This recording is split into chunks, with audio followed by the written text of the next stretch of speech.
राजस्थान के एक छोटे से गांव खाटू में आखिर ऐसा कौन सा रहस्य छुपा है जिसके कारण हर साल करोड़ों लोग केवल एक कटे हुए सिर के दर्शन करने यहां खींचे चले आते हैं? और क्या सच में वह सिर किसी देवता का नहीं बल्कि एक ऐसे वीर योद्धा का है जिसने युद्ध में जाने से पहले ही अपना सिर दान कर दिया था और फिर भी बिना शरीर के पूरी महाभारत के संघर्ष और रहस्य को देखता रहा? यही सिर आज खाटू धाम में भगवान के रूप में पूजित है। यह कोई साधारण देवता की कहानी नहीं है। यह कहानी है बारबरीक की, घटोत्कच के पुत्र की, एक ऐसे वीर की जिसे स्वयं श्री कृष्ण ने कलयुग का भगवान घोषित किया था। लेकिन सवाल यह है, बर्बरीक ने ऐसा क्या किया कि कृष्ण को उसका सिर मांगना पड़ा? क्या सच में खाटू श्याम वही बारबरीक हैं? और उसके साथ ही सबसे बड़ा रहस्य, इतना महान वीर, महाभारत के हर संघर्ष का साक्षी, यह सिर आखिर खाटू धाम तक पहुंचा कैसे? क्या यह सिर्फ इतिहास की एक घटना है या इसके पीछे छुपा है कोई ऐसा राज जिसे समय भी पूरी तरह नहीं खोल पाया? इतनी अलौकिक घटनाओं के बीच खाटू श्याम का यह अद्भुत मंदिर आखिर किसने बनवाया था और क्यों? क्या यह सिर्फ भक्ति का स्थान है या किसी गहरे रहस्य को छुपाने के लिए बनाई गई एक दिव्य संरचना? और क्या आप जानते हैं, खाटू श्याम की मूर्ति में कभी कभी अचानक रंग बदलने लगते हैं, कभी नीला, कभी पीला और कई बार गहरा काला। क्या यह केवल आंखों का भ्रम है या वही अदृश्य शक्ति का संकेत जो लाखों भक्तों की अधूरी मनोकामनाओं को सच करती है?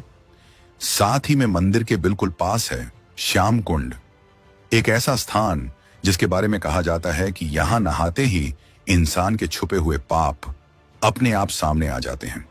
लोग मानते हैं कि इस कुंड का जल सिर्फ शरीर नहीं, मन के भीतर छिपे सच को भी उजागर कर देता है। लेकिन कैसे? क्या वाकई इस जल में कोई ऐसी अदृश्य शक्ति है जो इंसान के कर्मों का राज खोल देती है? या फिर यह भी खाटू श्याम की उन अनोखी लीलाओं में से एक है जिसे आज तक कोई समझ नहीं पाया? और इससे भी बड़ा एक और रहस्य है, वो 13 सीढ़ियां। कहते हैं ये सिर्फ मंदिर की सीढ़ियां नहीं बल्कि हर कदम किसी छुपे अर्थ की ओर इशारा करता है। कुछ कहते हैं कि जब कोई भक्त इन सीढ़ियों को पार करता है तो उसके मन की सच्ची इच्छा भी परीक्षा से गुजरती है। लेकिन इन 13 सीढ़ियों का असली राज क्या है, यह अब तक एक ऐसा रहस्य है जिसे कोई पूरी तरह समझ नहीं पाया। इन सब रहस्यों के बीच एक ऐसा रहस्य है जो लोगों को सचमुच चौंका देता है। साल 2020 में खाटू श्याम मंदिर की सालाना आमदनी करीब 12.5 करोड़ थी, लेकिन अचानक साल 2023 में यह बढ़कर लगभग 250 करोड़ तक पहुंच गई। आखिर ऐसा कैसे हुआ? क्या वजह थी इस जबरदस्त बढ़ोतरी की? क्या यह सिर्फ बढ़ती श्रद्धा का परिणाम है या खाटू धाम में कुछ ऐसा घट रहा है जिसे आंकड़े भी छुपा नहीं पा रहे? क्योंकि जैसे जैसे भक्तों की संख्या बढ़ रही है वैसे वैसे मंदिर से जुड़ी रहस्यमयी घटनाएं भी बढ़ती जा रही हैं, मानो कोई अदृश्य शक्ति हर वर्ष अपनी मौजूदगी और स्पष्ट कर रही हो। इतने सारे रहस्यों, चमत्कारों और अनसुलझे सवालों के बीच एक बात साफ है, खाटू में सिर्फ एक मंदिर नहीं खड़ा। यहां इतिहास, आस्था और महाभारत का सबसे अनोखा अध्याय अब भी सांस ले रहा है।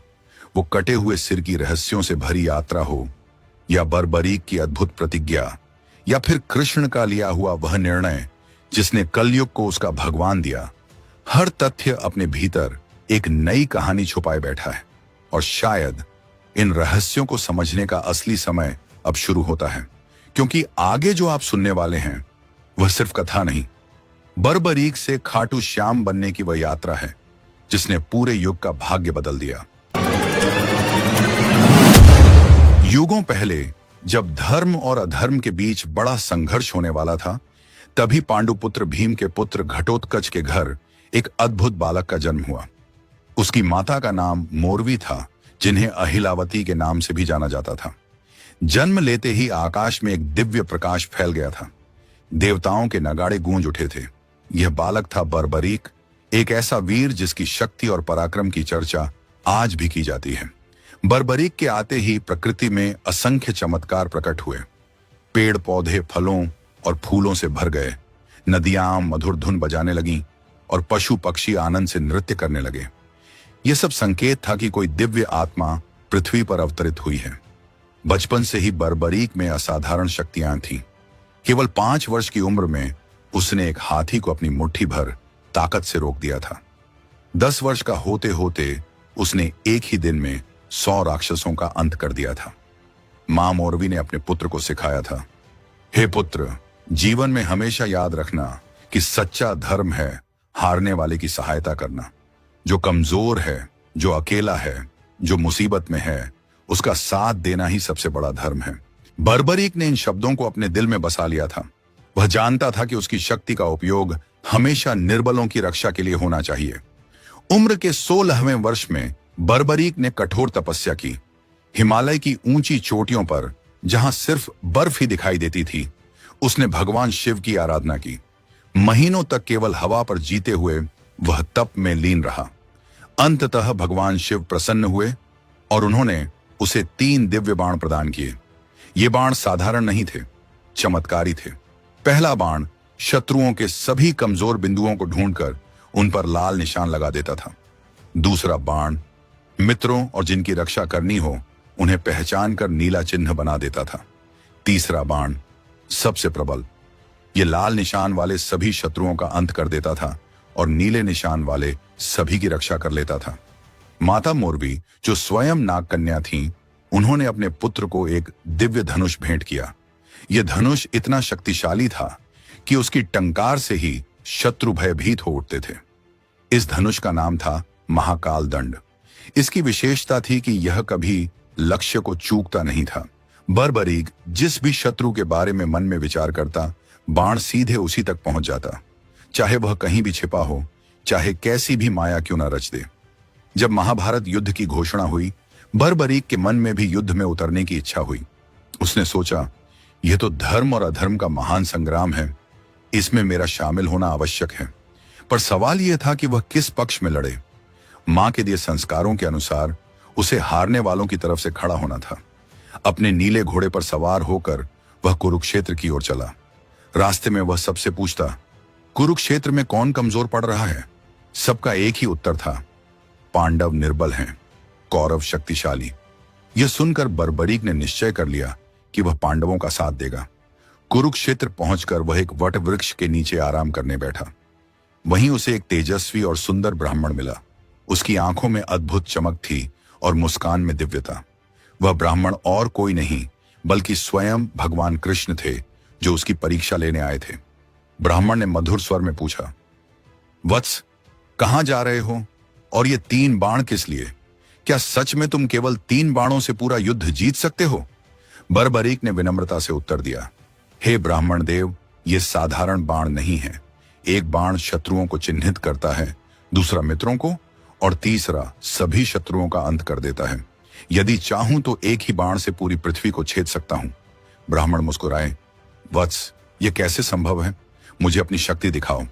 उन्होंने पास खड़े विशाल पीपल के पेड़ की ओर इशारा किया और कहा, इस वृक्ष के सभी पत्तों को छेद दो, लेकिन ध्यान रहे, कोई भी पत्ता नष्ट नहीं होना चाहिए, केवल छेद होना चाहिए। बर्बरीक ने पहला बाण धनुष पर चढ़ाया। मन में संकल्प किया, हे महादेव, इस वृक्ष के हर पत्ते के मध्य में छेद हो जाए। बाण छोड़ा गया और अद्भुत चमत्कार हुआ। वृक्ष के हजारों पत्तों में एक एक सुंदर गोल छेद बन गया। पूरा वृक्ष किसी कलाकृति जैसा लगने लगा। पर चमत्कार यहीं समाप्त नहीं हुआ। ब्राह्मण के पैर के नीचे जो पीपल का पत्ता दबा हुआ था, उसमें भी छेद हो चुका था। बर्बरीक समझ गया कि यह कोई साधारण ब्राह्मण नहीं है। तभी ब्राह्मण का स्वरूप बदलने लगा। उनके चारों ओर दिव्य आभा फैल गई। उनके सिर पर मोर पंख का मुकुट उभर आया। हाथ में सुदर्शन चक्र और मुरली थी। ये स्वयं भगवान कृष्ण थे। बर्बरीक तुरंत उनके चरणों में गिर पड़ा। हे जगन्नाथ, हे कृष्णा, आपने मुझ पर कृपा की है, लेकिन मैं समझ नहीं पा रहा कि आप मुझसे क्या चाहते हैं। भगवान कृष्ण ने बर्बरीक को उठाया और प्रेम पूर्वक कहा, वत्स, मैं तुम्हारी शक्ति से अत्यंत प्रभावित हूं, लेकिन एक समस्या है। तुम्हारी शक्ति इतनी विलक्षण है कि यदि तुम युद्ध में उतरे तो पूरा युद्ध असंतुलित हो जाएगा। भगवान कृष्ण ने समझाया, तुमने कहा था कि तुम हमेशा हारने वाले का साथ दोगे, लेकिन सोचो, यदि तुम पांडवों के साथ मिलकर कौरवों को हरा दोगे तो कौरव हारने वाले हो जाएंगे, तब तुम्हारा धर्म होगा कि तुम कौरवों का साथ दो, और यदि तुम कौरवों की मदद करोगे तो पांडव कमजोर पड़ जाएंगे, तब तुम्हें उनका सहारा बनना पड़ेगा।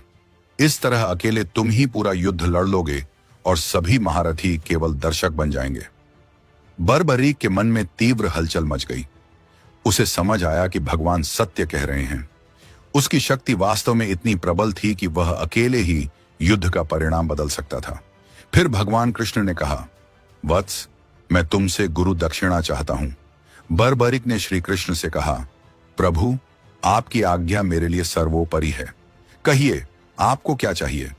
तभी भगवान कृष्ण ने कहा, मुझे तुम्हारा शीश चाहिए। यह सुनकर एक पल को बर्बरीक का चेहरा मंद पड़ गया। मन में अनेक विचार आए। युद्ध देखने की चाह, वीर गति पाने की इच्छा, यश कमाने का आकर्षण, सब एक क्षण में धुंधले पड़ गए। लेकिन तुरंत ही उसके चेहरे पर शांति लौट आई। गुरु का आदेश उसके लिए सबसे बड़ा था। बर्बरीक ने दृढ़ स्वर में कहा, प्रभु, आपकी इच्छा मेरे लिए आदेश है। मैं अपना शीश अवश्य अर्पित करूंगा, परंतु मेरी एक विनती है। फिर भगवान कृष्ण ने कहा, कहो वत्स, क्या चाहते हो। बर्बरीक ने कहा, मैं युद्ध देखना चाहता हूं। यदि मेरा शीश कटने के बाद भी युद्ध देख सके तो मेरे जीवन का उद्देश्य पूर्ण हो जाएगा।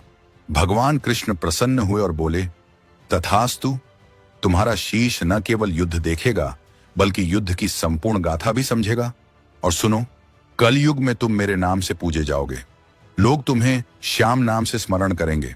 बर्बरीक ने अपनी तलवार निकाली, भगवान कृष्ण के चरणों में झुकते हुए कहा, हे कृष्णा, यह शीश आपके चरणों में समर्पित है, कृपया इसे स्वीकार कीजिए। एक ही वार में बर्बरीक ने अपना शीश अलग कर दिया।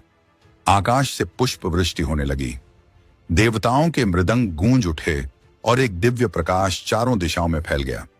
कटा हुआ शीश भूमि पर गिरा, लेकिन उसकी आंखें खुली रहीं, चेहरे पर तेज बना रहा। भगवान कृष्ण ने उस शीश को उठाकर कुरुक्षेत्र के युद्ध क्षेत्र के समीप एक ऊंचे स्थान पर स्थापित किया, जहां से संपूर्ण युद्ध देखा जा सकता था। 18 दिन तक चले महाभारत के युद्ध में बर्बरीक का शीश सब कुछ देखता रहा। उसने देखा कि कैसे महान योद्धा एक एक करके वीरगति को प्राप्त होते गए। उसने भीष्म की शरशैया देखी, अर्जुन की पराक्रम वाली धार देखी, कर्ण का अतुल्य दान देखा, द्रोणाचार्य का त्याग देखा, परंतु सबसे अधिक उसने भगवान कृष्ण की लीला देखी। कैसे वे धर्म की रक्षा के लिए हर पल युद्ध को निर्देशित कर रहे थे। युद्ध के बाद जब पांडवों में विवाद हुआ कि सबसे बड़ा योद्धा कौन था, तब भगवान कृष्ण ने बर्बरीक के शीश से पूछा, तुमने पूरा युद्ध देखा है, बताओ सबसे महान योद्धा कौन था। बर्बरीक के शीश ने उत्तर दिया, प्रभु, मैंने देखा कि युद्ध में केवल आपका सुदर्शन चक्र और द्रौपदी के बाल ही सक्रिय थे। चक्र शत्रुओं का संहार कर रहा था और द्रौपदी के बाल धर्म की रक्षा कर रहे थे। बाकी सब योद्धा केवल साधन मात्र थे। यह सुनकर सभी को समझ आ गया कि युद्ध का वास्तविक संचालक भगवान कृष्ण थे। युद्ध समाप्त होने के बाद बर्बरीक का शीश रहस्यमय तरीके से गायब हो गया। कहा जाता है कि वह आकाश मार्ग से उड़ता हुआ राजस्थान की दिशा में जा पहुंचा। सदियों बीत गए, कलयुग का प्रभाव बढ़ने लगा, धर्म का पतन होने लगा, अन्याय फैलने लगा और लोग दुखों से घिरते गए। तब भगवान कृष्ण के दिए हुए वरदान का समय आ पहुंचा। बर्बरीक को कलयुग में प्रकट होना था। राजस्थान के रिंग्स नामक इलाके में एक अत्यंत पुण्यात्मा ब्राह्मण रहते थे। उनका नाम था ज्योतिष शास्त्री पंडित सोमदत्त। वे प्रतिदिन पूजा अर्चना करते थे, गरीबों की सेवा करते और सदाचार का पालन करते थे। एक रात उन्हें एक अद्भुत स्वप्न आया। स्वप्न में एक दिव्य पुरुष प्रकट हुए, जिनके तेज से पूरा स्थान प्रकाशित हो गया। उन्होंने कहा, मैं बर्बरीक हूं, महाभारत का योद्धा। कलयुग में लोग मुझे श्याम नाम से पूजेंगे। तुम कल सुबह नगर के बाहर पीपल के पेड़ के नीचे खुदाई करो, वहां तुम्हें एक दिव्य शीश प्राप्त होगा। अगले दिन पंडित सोमदत्त अपने साथियों के साथ वहां पहुंचे और खुदाई शुरू करवाई। कुछ ही देर में मिट्टी से तेज प्रकाश निकलने लगा। जितनी गहराई बढ़ती गई, उतना ही प्रकाश और प्रखर होता गया। अंततः एक अद्भुत शीश मिला, जो मानो जीवित प्रतीत होता था। उसकी आंखें बंद थीं, लेकिन चेहरे पर अलौकिक शांति छाई थी। शीश से चारों ओर दिव्य आभा फैल रही थी। जैसे ही शीश को बाहर निकाला गया, आकाश में इंद्रधनुष प्रकट हुआ, फूलों की वर्षा होने लगी और वातावरण में मधुर ध्वनि गूंज उठी। पंडित सोमदत्त ने उस शीश को एक पवित्र स्थान में स्थापित किया। उसी रात उन्हें फिर स्वप्न हुआ। इस बार स्वयं भगवान कृष्ण उनके सामने प्रकट हुए। उन्होंने कहा, वत्स, इस दिव्य शीश को यहां नहीं रखना है, इसे खाटू नाम के स्थान पर लेकर जाओ। वहां एक पवित्र कुंड है जो मेरी शक्ति से निर्मित है, उसका नाम है श्याम कुंड। वहीं बरबरीक का स्थायी स्थान होगा। पंडित ने पूछा, लेकिन प्रभु, खाटू कहां है? भगवान कृष्ण बोले, तुम केवल शीश को लेकर चलो, जहां यह रुकना चाहे वही इसका धाम होगा। अगले ही दिन पंडित सोमदत्त ने उस शीश को एक दिव्य आसन पर रखा और यात्रा आरंभ की। राह में जो भी व्यक्ति इसके दर्शन करता, उसके दुख दूर होने लगते, बीमार लोग स्वस्थ होने लगे, परेशान लोगों को शांति मिलने लगी। कई दिनों की यात्रा के बाद जब वे एक बेहद सुंदर स्थान पर पहुंचे, तो शीश अचानक इतना भारी हो गया कि 1 इंच भी आगे न बढ़ पाया। सब समझ गए कि यही उसका धाम है। वहीं पास में एक प्राकृतिक कुंड स्थित था, जिसका पानी बेहद साफ और पवित्र था। आसपास के लोग इसे श्याम कुंड के नाम से पहचानते थे।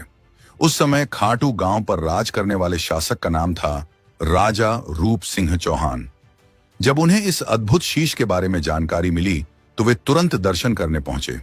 शीश के दर्शन करते ही राजा के मन में असीम भक्ति की भावना जाग उठी। उन्होंने वहीं एक शानदार मंदिर बनवाने का संकल्प लिया। मंदिर का निर्माण आश्चर्यजनक ढंग से हुआ। दिन में जितना काम इंसान करते, रात में उससे दोगुना कार्य अपने आप हो जाता था। मजदूरों का कहना था कि रात के समय मानो कोई दिव्य शक्ति दिखाई देती है जो निर्माण पूरा कर रही हो। जब मंदिर बनकर तैयार हुआ और उस पवित्र शीश को वहां प्रतिष्ठित किया गया, तब पहली बार भव्य आरती की गई। राजा रूप सिंह चौहान ने स्वयं आरती उतारी। आरती के बीच अचानक एक चमत्कार हुआ। शीश की आंखें खुल गईं और उन आंखों का प्रकाश इतना तेजस्वी था कि वहां मौजूद हर व्यक्ति अचंभे में पड़ गया। ऐसा प्रतीत हो रहा था मानो कोई सजीव पुरुष सामने उपस्थित हो। उसी दिन से यह परंपरा चल पड़ी कि श्याम बाबा प्रतिदिन अपने भक्तों को दर्शन देते हैं। उनकी आंखों में वही करुणा है जो महाभारत के समय थी, हारने वालों, दुखियों और निराश लोगों के लिए दया से भरी हुई। श्याम कुंड का एक अनोखा रहस्य भी है। इसका जल कभी घटता नहीं और कभी बढ़ता नहीं। हजारों लोग प्रतिदिन इसमें स्नान करते हैं, परंतु पानी का स्तर हमेशा एक जैसा बना रहता है। वैज्ञानिकों ने कई बार परीक्षण किए, लेकिन कोई भी भूमिगत जल स्रोत नहीं मिला। यह रहस्य आज भी अनसुलझा है। कहा जाता है कि यह कुंड सीधे क्षीर सागर से जुड़ा है, जहां भगवान विष्णु विराजमान हैं, इसलिए इसका पानी कभी समाप्त नहीं होता। श्याम बाबा की प्रतिमा के ठीक नीचे एक प्राचीन गुप्त कक्ष है। मान्यता है कि वहां बरबरीक के 3 दिव्य बाण सुरक्षित रखे हुए हैं। यह कक्ष तभी खुलेगा जब कलयुग में अधर्म अत्यधिक बढ़ जाएगा। जब पाप अपने चरम पर पहुंचेगा, तब यह कक्ष खुलेगा और श्याम बाबा अपने दिव्य बाणों के साथ धर्म की रक्षा के लिए प्रकट होंगे। मंदिर के पुराने पत्थर के शिलालेखों में एक नील घोड़े पर बैठे हुए एक वीर का चित्र भी उकेरा हुआ है। यह चित्र आज तक रहस्य माना जाता है और इसका सच्चा अर्थ कोई नहीं समझ पाया है।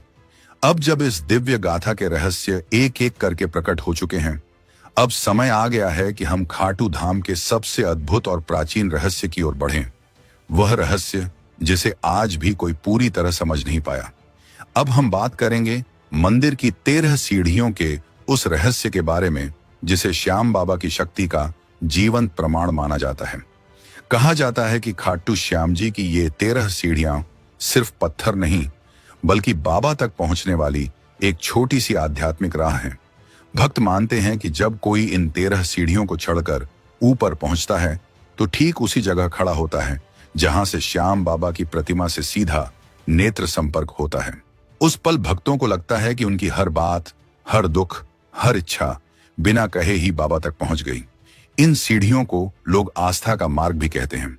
भक्त जब एक एक कदम ऊपर बढ़ते हैं, तो ऐसा लगता है जैसे वे अपनी परेशानियां पीछे छोड़कर बाबा की शरण में प्रवेश कर रहे हों। मंदिर के पुराने समय में गर्भगृह तक पहुंचने का यही मुख्य रास्ता था और आज भी लाखों भक्त इन्हीं 13 सीढ़ियों से होकर दर्शन करने आते हैं। मंदिर प्रबंधन भी कहता है, यह सब भक्तों की श्रद्धा है, क्योंकि श्याम बाबा तो हर किसी की सुनते हैं, भले ही कोई किसी भी रास्ते से आए। लेकिन इन 13 सीढ़ियों का यह छोटा सा रहस्य आज भी खाटू धाम की पहचान है, जहां हर कदम पर भक्त महसूस करता है कि वह अपने श्याम के और करीब पहुंच रहा है। अब हम बात करेंगे खाटू श्याम बाबा की प्रतिमा में छिपे उन अनकहे रहस्यों की, जिनके बारे में शायद बहुत कम लोगों को पता है। कहा जाता है कि बाबा की मूर्ति का रंग चंद्रमा के बढ़ने घटने के साथ बदलता है। यह कोई साधारण बदलाव नहीं, बल्कि मंदिर की एक पुरानी परंपरा है, जिससे भक्तों को बाबा के 2 अलग अलग स्वरूपों के दर्शन होते हैं। कृष्ण पक्ष में मूर्ति को पीले या श्याम वर्ण में सजाया जाता है। माथे से लेकर गालों तक चंदन का लेप लगाया जाता है, जिससे मूर्ति हल्के पीले और तेजस्वी रूप में दिखाई देती है। भक्तों को लगता है जैसे बाबा अपने सरल, शांत और करुणा भरे रूप में सामने खड़े हों। शुक्ल पक्ष में मूर्ति को शालिग्राम स्वरूप में सजाया जाता है। यह रूप काला होता है और इसे बाबा का मूल, अडिग और दिव्य स्वरूप माना जाता है। इस समय मूर्ति का तेज और गहराई देखते ही बनती है, मानो बाबा अपनी शक्ति के साथ भक्तों की रक्षा कर रहे हों। भक्तों का कहना है कि बाबा के इन दोनों रूपों में एक खास ऊर्जा होती है। एक रूप दिल को शांति देता है और दूसरा मन में विश्वास और शक्ति भर देता है। इसीलिए कहा जाता है कि खाटू धाम में आने वाला हर भक्त बाबा के साथ एक अलग ही जुड़ाव महसूस करता है, क्योंकि यहाँ हर दर्शन में, हर स्वरूप में बाबा अपने भक्तों को एक नई अनुभूति देते हैं। इन सब रहस्यों के बीच एक ऐसा रहस्य है जो लोगों को सचमुच चौंका देता है। साल 2020 में खाटू श्याम मंदिर की सालाना आमदनी करीब 12.5 करोड़ थी, लेकिन अचानक साल 2023 में यह बढ़कर लगभग 250 करोड़ तक पहुंच गई। आखिर ऐसा कैसे हुआ? क्या वजह थी इस जबरदस्त बढ़ोतरी की? तो चलिए अब हम इस नए रहस्य को भी करीब से समझने की कोशिश करते हैं। जैसे जैसे समय आगे बढ़ा, खाटू श्याम जी की महिमा चारों दिशाओं में फैलती गई। कोई नहीं समझ पाया कि अचानक बाबा की लोकप्रियता इतनी तेजी से कैसे बढ़ गई। पर भक्त कहते हैं, जब समय आता है तो खुद श्याम बाबा अपने भक्तों को अपनी ओर खींच लेते हैं। पिछले कुछ वर्षों में इंटरनेट और सोशल मीडिया पर श्याम बाबा के भजन, कीर्तन और रीलें जिस तरह वायरल हुई, उसने लाखों लोगों को बाबा के चरणों से जोड़ दिया। खासकर एक नाम जिसने भक्तों के दिलों में गहरी छाप छोड़ी, कन्हैया मित्तल। कहा जाता है कि पहले बहुत कम लोग उन्हें जानते थे, लेकिन जब उन्होंने सूरत में भजन गाया, हारा हूं बाबा पर तुझ पे भरोसा है, उस पल से मानो श्याम बाबा ने उन्हें अपनी विशेष कृपा दे दी। उनकी आवाज, उनकी भक्ति और उनका भावुक अंदाज लाखों लोगों के दिलों को छू गया। उन्होंने भजनों को नई धुनों, नई बीट्स और सरल लाइनों में पिरोया, ताकि हर उम्र का भक्त आसानी से श्याम जी से जुड़ सके। उनके पीछे पीछे देश के कई बड़े गायक भी बाबा के भजन गाने लगे।